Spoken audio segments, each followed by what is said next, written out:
Welcome to Counterpoint Generations. I am Counterpoint editor Zafar Sobhan. I am joined here, as always, by my father, Professor Rehman Sobhan.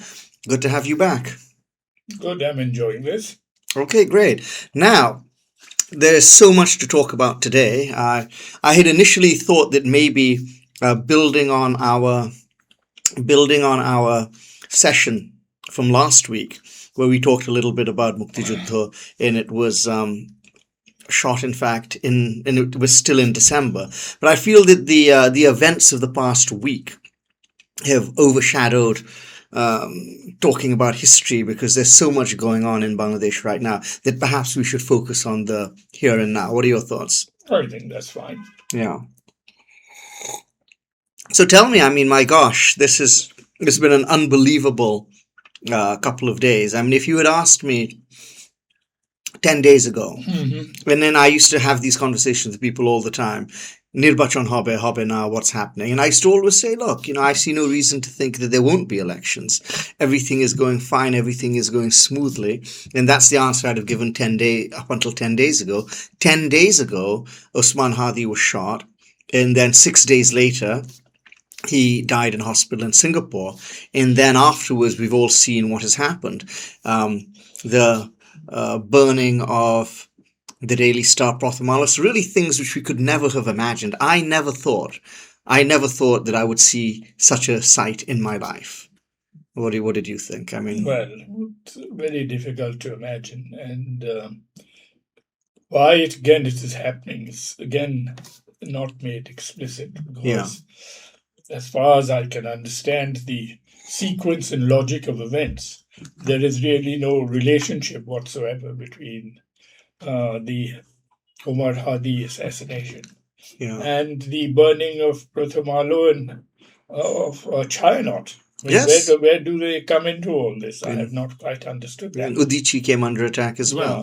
What is the sequential logic of this? No one has quite explained this. Yes. No, of course. And so with the Daily Star and the Prothom Alo, it's not exactly that it makes sense. Of course, you have the accusations, which are, quite ridiculous when you think about it, in my opinion, that they were the handmaiden newspapers of the ousted regime, which seems to me was the opposite of what was the case. And then, of course, they're considered to be pro-India, which I also think there is no evidence suggesting any such thing. I worked at the Daily Star myself for almost 10 years. So I speak from personal experience that, in my personal knowledge, there's nothing like that which exists to give any credence to any kind of accusation such as that.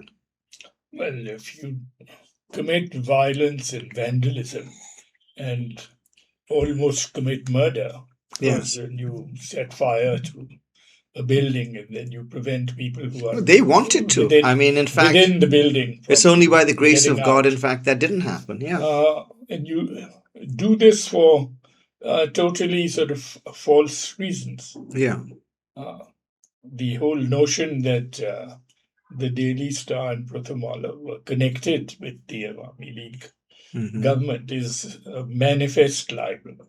Yes. In fact, they were the ones who kept the critique of that regime going continuously over 17 years, and they paid a price for it. As far as I'm aware, I would call them, in Hasina's eyes, public enemy number 1 and number 2.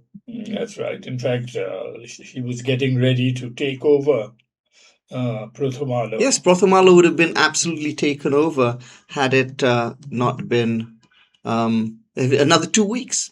So 2 weeks, Why then they should, in fact, target them as having anything to do with the Awami League is the matter. And cannot again about there being a sort of pro-Indian newspaper. They are a professional newspaper which covers news about all countries and all issues in all parts of the world, and they've done it with great professionalism.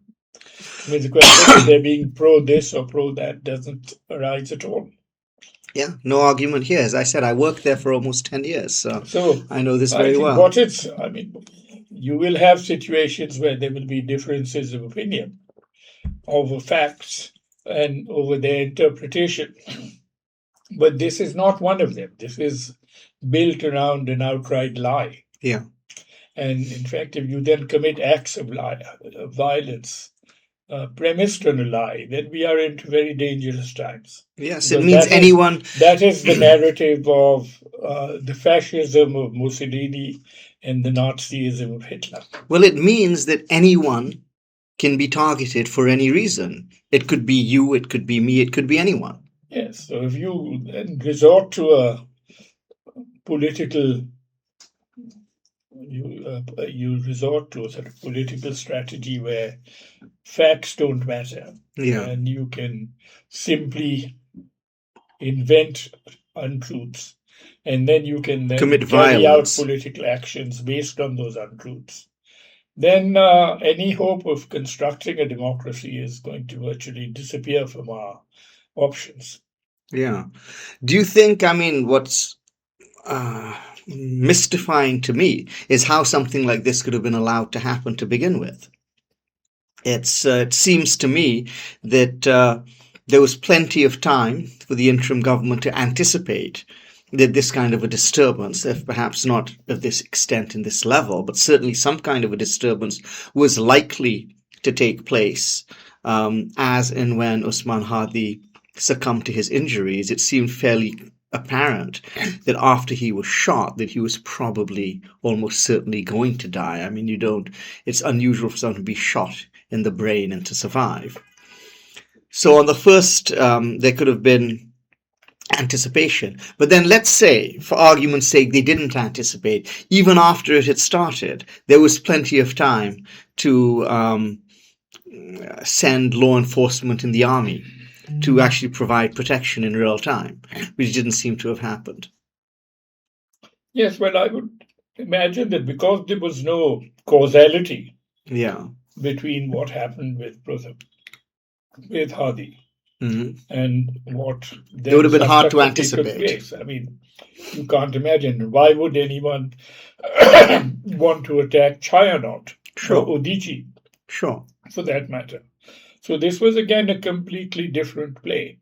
And obviously once it began, that was the moment then when immediate intervention would call for. Now, whether this is simply another measure of regime incompetence and its ability to take cognizance of important a crisis moment and to then be able to rapidly deploy to address this, or whether there was more to it, and that there was a deliberate tardiness. I don't want to take a position on that. Sure. But certainly it merits much closer investigation. I mean, after all, from what I hear, Nurul Kabir was making all sorts of phone calls to people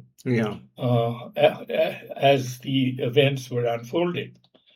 And again, how quickly deployment could take place is something to be established.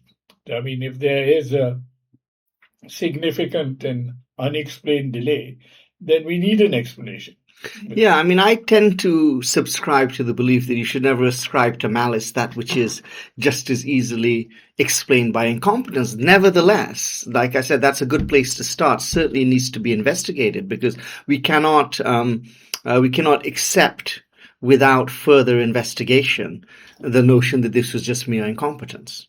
And certainly at a very basic level, that the best case scenario, as you say, is incompetence. There's many other potential scenarios which are, of course, far more damning.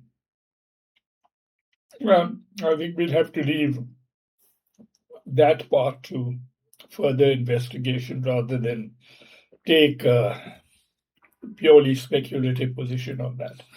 But here's the thing. It seems to me that if you were to step back and say, what was this about, right? And one, I'm dismissing the notion that this was a spontaneous outpouring of emotion based on people's grief and anger at Hadi's death. And I'm sure the grief and anger people had vis-a-vis his death was very genuine. We saw, I think, a very genuine outpouring at his janazah service, where several hundreds of thousands, possibly more, were there.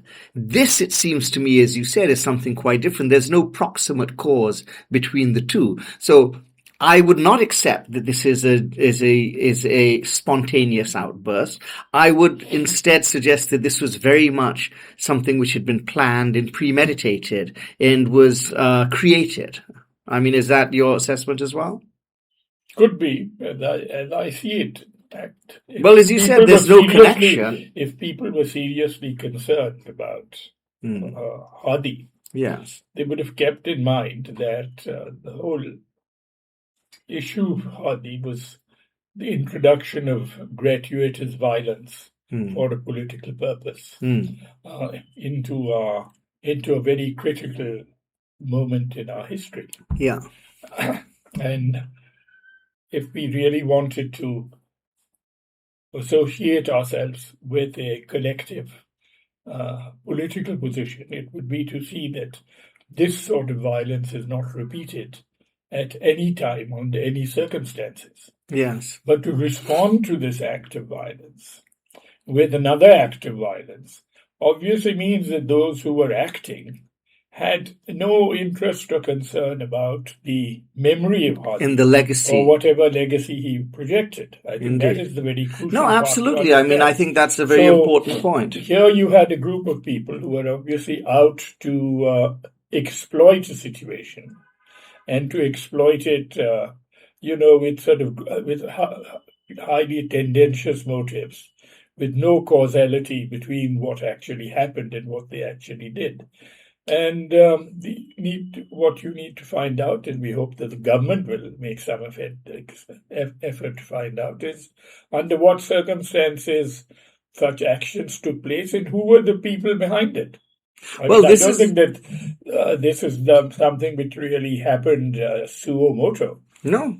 Well, I mean, you would imagine, again, you have hundreds of people, if you look at all of the footage which exists. And, we now live in the time of CCTVs and it's all on camera.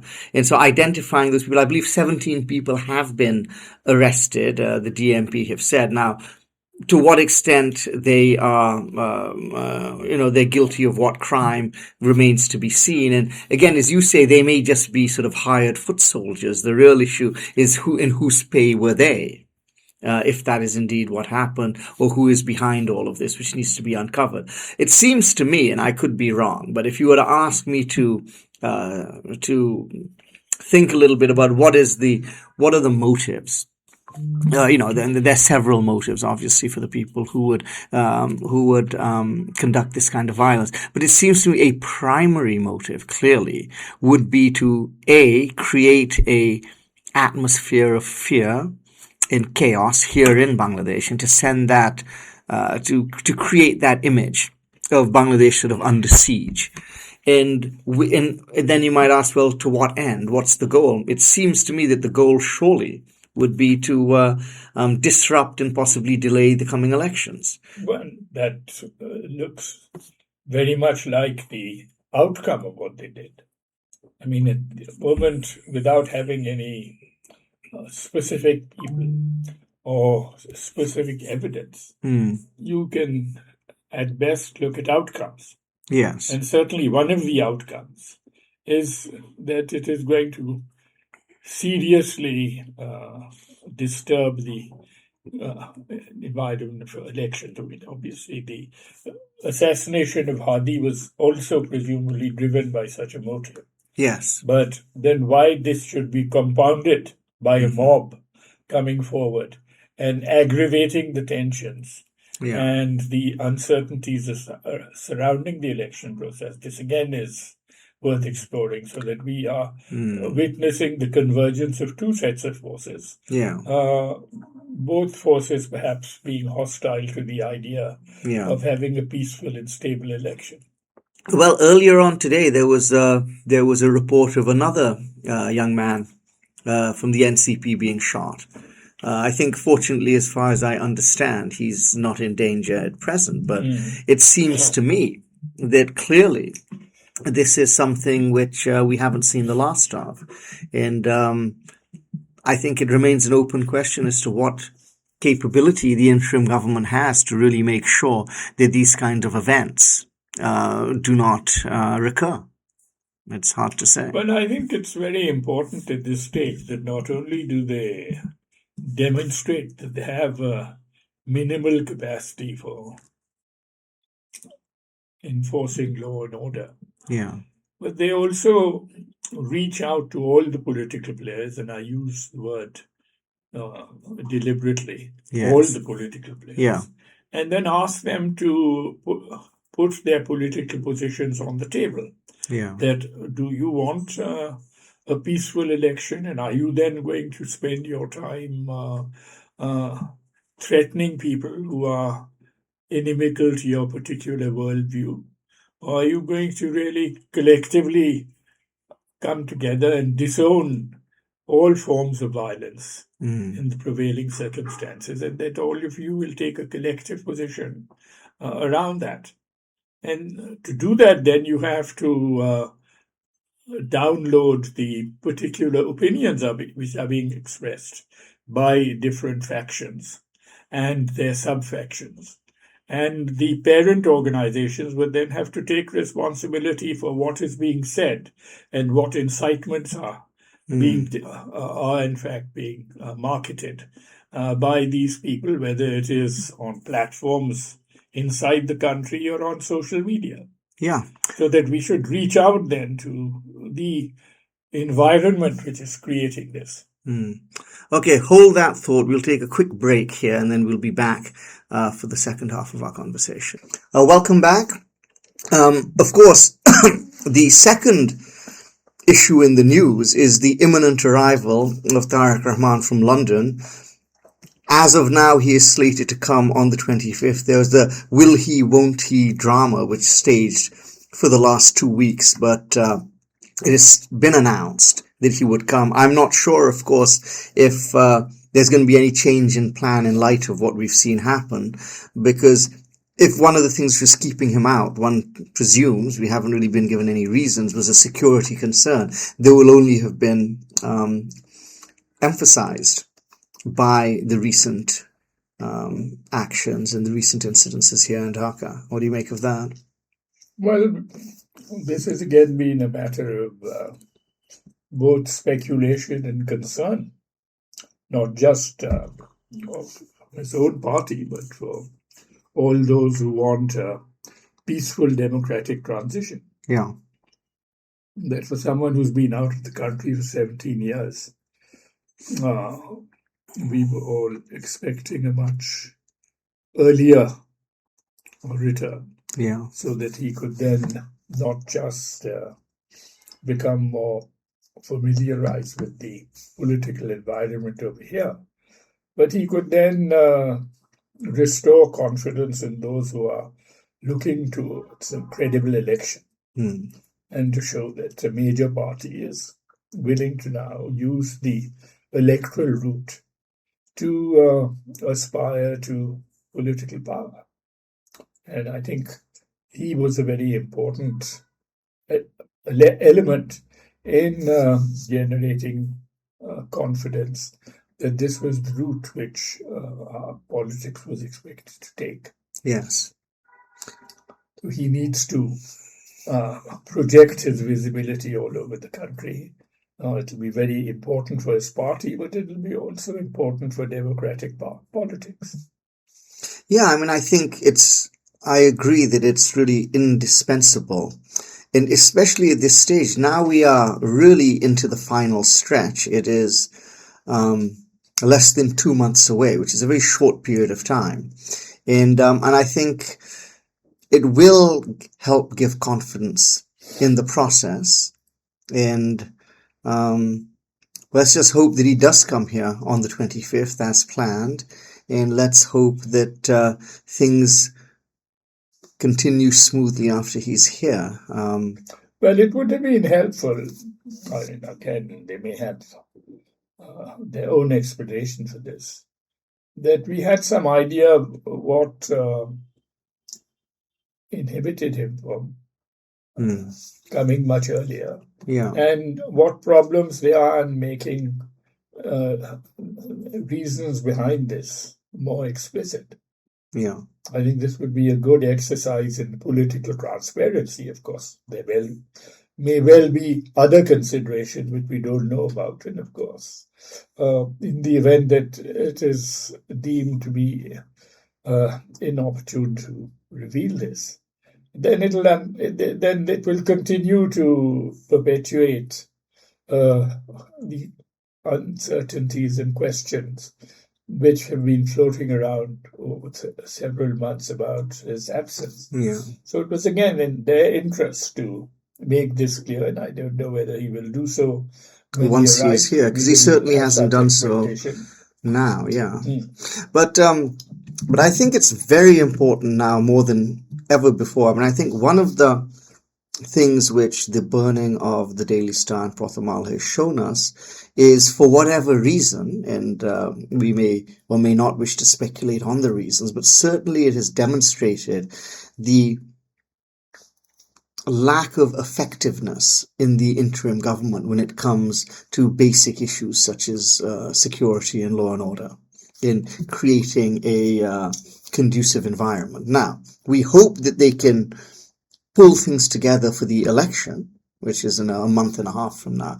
But I think it's fairly important. I feel that we've come upon the extreme edge of how long this country can manage with an interim government and not an elected government. So I think it's very important that we have this election and nothing derail it. Do you think there's some chance that now, in light of the uptick in violence, that may not happen? The election? The election, yeah. Well, I still have every expectation that it will happen, because the consequences of it not happening catastrophic, are too disturbing to contemplate. Yes. But what the government has to appreciate is that the peaceful nature of an election is not determined on election day. Yeah. It is really determined on the build-up to the election, and whether you can really keep the peace during that particular process. If the whole political environment begins to go south over the course of the next 2 months, then it will be inconceivable that you will really be able to have a credible election in which everyone will be able to go peacefully to the polls and cast their vote as they want to. So I think the test case is going to really unfold over the next couple of months. And I think this is very important. I remember in my own experience with the caretaker government, when we were there with President Shahabuddin. In 91. In 91. There was a great deal of concern over the law and order situation. Yeah. Large numbers of arms were in circulation at that point. And we were making desperate efforts to try and get hold of these arms and out of the hands of private citizens. But we were completely unsuccessful in that exercise. But what was important was that because the government was determined to keep the peace, and its good intentions were accepted by everybody, it didn't matter that arms were in fact widely available. The good intentions of the government that they will take severe action if at all arms are going to be brought into play, that I think carried credibility, and it made sure then that even though arms were in circulation, they weren't used. It would not be used. Yeah. No, because I mean, that's a very interesting point, because if I remember correctly, the 91 election has widely been hailed as one of the best ones we've had. It was very above board, and it came at the end of also, couldn't call it an interim period, but it came at the end of a period of non-democratic governance. Well, to be fair, in comparison, the transition from an autocratic regime to an interim government was much more peaceful. Yeah. And all the relevant political players were on board for the election. To play the game and to be consensual in their need to have a good, clean election without demonstrations of muscle power. and to let the voters, the voting process take its course. I mean, I think here there are the whole bunch of players with mixed motives. Well, exactly. Approaching this election. I mean, on the one hand, you have the Awami League who've been excluded from the election, and they are obviously on record as saying that they would like to disrupt the election. On the other hand, I've also spoken to people in the party who say that the best thing for them is to have an election because they feel that things will improve for them with an elected government in a way that they haven't been able to see with the interim government. Then you have people on the extreme right who one would imagine are not particularly electorally strong, but would like to flex power and would also be gratified to have a longer period before elections. Within the main political parties who are participating, I think the BNP is very keen to have elections on time. There was both the NCP and the Jamaat at times were hoping for a more delayed election. Now, closer to the time period, they too may be more on board for a prompt election, a quick election. And of course, within the BNP and within the Jamaat as well, as you say, there are going to be factions. So, for instance, if you look at any constituency where one person has been chosen and has been given the ticket, there are going to be a half dozen other people from the same party who may be very unhappy with that point, with that allocation. So there are many groups who have a good, what's the word I'm looking for? Incentive to make sure that things don't work out very well. Yes, well, I think there is a big danger at the constituency level. Yeah. And this stems essentially from the disorganized and indisciplined nature of party political organization. I mean, we had assumed always that the Jamaat was the best organized and the more disciplined amongst all the parties. And hopefully whatever would be happening originating from the Jamaat would not be happening because the candidates at the constituency level got out of hand. They would be whatever was happening at that level, it would be happening with the know-how and say-so of the high command of the party. So you have reason to doubt it now? No, but I don't know. We have to see that process work itself out. Yeah. But as far as the BNP and all other parties are concerned, the capacity of the high command, such as exists for particular parties, but certainly BNP has a high command, but their capacity to control the play all over the country is very questionable. Well, of course, and we already witnessed this. I mean, after all, we saw this in the 2024 elections of the Awami League, where they were in supreme power, but such was the shambles of their organization that most of the contestation was taking place within the party, and whatever violence of consequence took place, again, was intra-party, which reflected the very weak organizational strength of the party. Well, then this gets back degenerated over the years. Well, this gets back to, of course, had Tarique been here for the last year, let's say, then presumably he would have been able to have resolved some of these outstanding issues which exist at the constituency level, at the local level for the BNP, and really to think that in a month and a half he can play a role to resolve these issues seems far-fetched.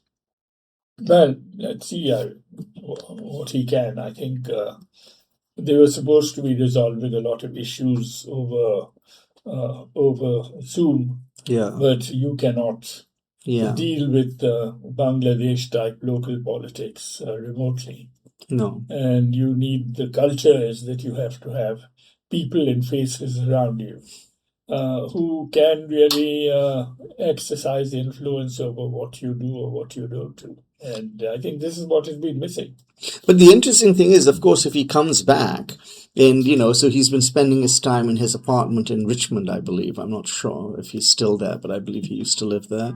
And if he comes back and he operates out of a house in Gulshan, or the BNP office, which is also in Gulshan, and that's really not that much different from doing it from London. I mean, what he really needs to be doing is he needs to be really getting out there. at the constituency level in meeting people. So if he doesn't do that, then being back in Bangladesh is not going to make that much of a difference. To what extent he's able to do this, especially given security considerations in light of what we've seen, that also remains to be seen. Yes, well, it's a very uncertain time for the party and for the country. Yeah.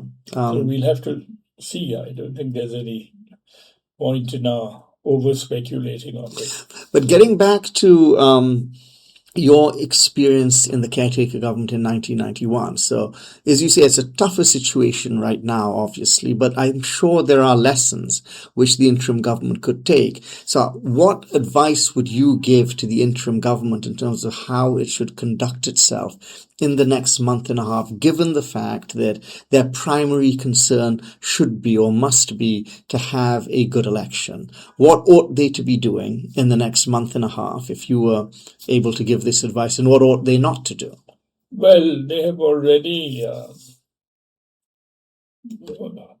not done what was very central to the Shahabuddin government, which is to have a completely inclusive election. Yes. Where you bring in all the relevant players. And of course, the villain of that period was Irshad and the Jatiyo Party. But nevertheless, they were permitted to contest. And they won 35 seats, in fact. That's right. And more to the point, Irshad was under house arrest. And from house arrest, he managed to win, I think, 5 seats. That's right. He won all of them. So all the players were given the chance to play the game. Yeah. I think that was very crucial. And I think above all, the great quality of Tajuddin was that Shahabuddin was that he genuinely was a non-partisan person. And he was seen to be as such. That's right. And he demonstrated that very conspicuously.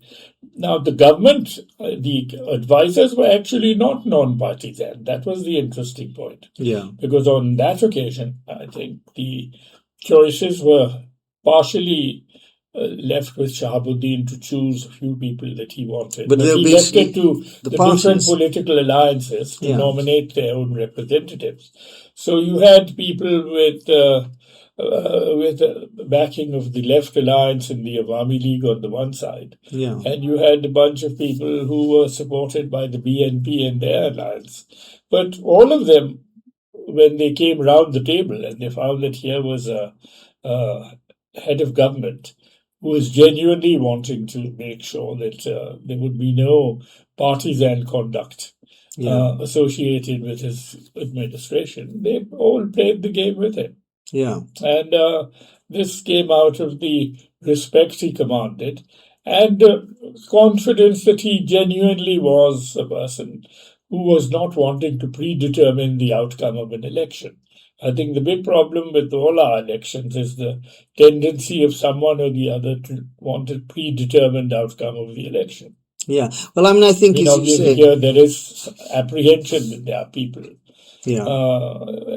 associated with the government who have their own preferences, and to the extent that they can, they would want to influence the process. Again, I have no concrete evidence to back this up. This is what is reported. But this was not something which could be said about the Shahabuddin government, even when they were looking at people with clear political identities. Yeah. Well, of course, that is, was a different time. But what then, I think then it devolves upon Professor Yunus. How can he then demonstrate in the month and a half we have between elections that he may have people in his cabinet who lean one way or the other, but at the end of the day, he's the man in charge, the buck stops with him. What can he do to demonstrate that what he would like to see is a free, fair, and festive election? That's the terminology he uses. And of course, there are other players afoot as well. You have the army chief, who's going to be a significant player when it comes to providing security and law and order for the election. How can they send that message? Well, I think to the extent that we overlook the issue of inclusion, yes, I'm sure that Yunus would very much want to have a credible election of the festive variety, as he talks about, because at the end of the day, that is going to be his legacy. Yes. I'm not sure that the reforms, such as they are No, at this stage, I think to have a durable impact, because the reforms, to the extent that they have any outcome, will have to be determined by the elected government. So whatever reforms eventually take place will be attributed to whichever government is in office at that time, and not to Yunus and his administration. What will be his legacy will be the nature of the election. And obviously, since he is a world-famous person with an international constituency, he will want to return to that community with a person who has discharged his historic responsibility of having a credible election which has set his country on the path to democracy. And I don't think he can fully lay claim to that. So at best, he will want to ensure that the election process, constrained as it is, has been a good one. And I would expect that he will want to do more than just make a few speeches. He will want to go and play a much more hands-on role than he has done over the last 18 months to ensure that process. I agree. I think what the government has achieved and not achieved in the last 18 months, and there will be arguments about that. I think in the final analysis, the government is going to be judged. Its legacy is going to be based on this election. And so hopefully, therefore, keeping that in mind, they will pull out all the stops to ensure that the election is indeed free, fair, festive. On that note, thanks a lot. We've hit our half-hour mark. It's always a pleasure to have these conversations. And I'll see you again next week. And we'll see all of you next week. Let's see, after all, every week, much water flows down the river. Indeed. We're never short of things to talk about, that's for sure. All right. Well, thank you. And thank you.